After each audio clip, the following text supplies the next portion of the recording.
ओम नमः शिवाय दोस्तों। रुद्र संहिता युद्ध खंड षष्टम खंड तारकासुर का वध। जब भगवान शंकर विश्वकर्मा द्वारा बनाए गए रथ पर आरूढ़ हुए तो उनका बाण ही नहीं चला। वे काफी देर तक वैसे ही खड़े रहे।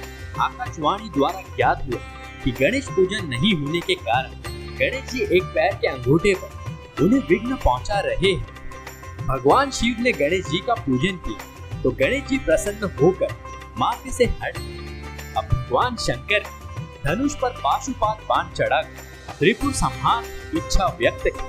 राक्षसों ने अनादर पूर्वक शिव जी की ओर देखा तो सभी देवताओं ने इन राक्षसों को मारने के लिए शिव जी से निवेदन किया। तभी हजारों सूर्य के समान बाणों ने त्रिपुर वासियों को दग्ध कर दिया। हजारों की संख्या में राक्षस भस्म हुए।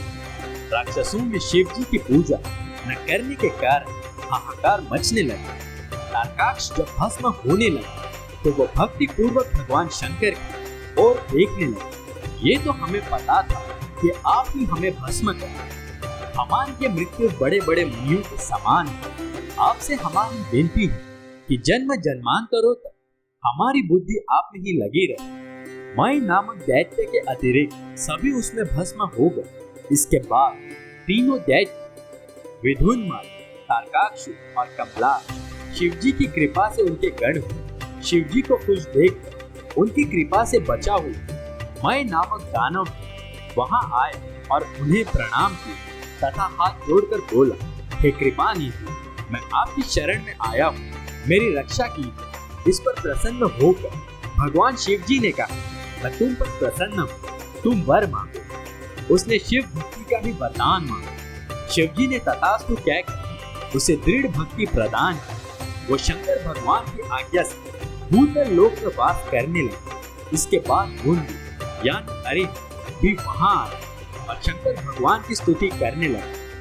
भगवान श्री हरि ने उन्हें समझाया कि तुम चिंता मत करो, मैंने सारा वृतांत भगवान शिव जी को बता दिया है और उनकी आज्ञा से ही ये सब किया गया है। तुम्हारी कुगति नहीं होगी, परंतु कलियुग में जो व्यक्ति तुम्हारी इस मत का सहारा लेंगे उनकी दुर्गति निश्चित है। अब तुम मरुभूमि में जाकर निवास करो। तब वे भगवान शिव जी को प्रणाम करके मरुभूमि को चले गए। इसके बाद सभी ने प्रेम पूर्वक शंकर पार्वती की पूजा की और सब अपने अपने लोगों को प्रस्थान कर। ओम नमः शिवाय दोस्तों।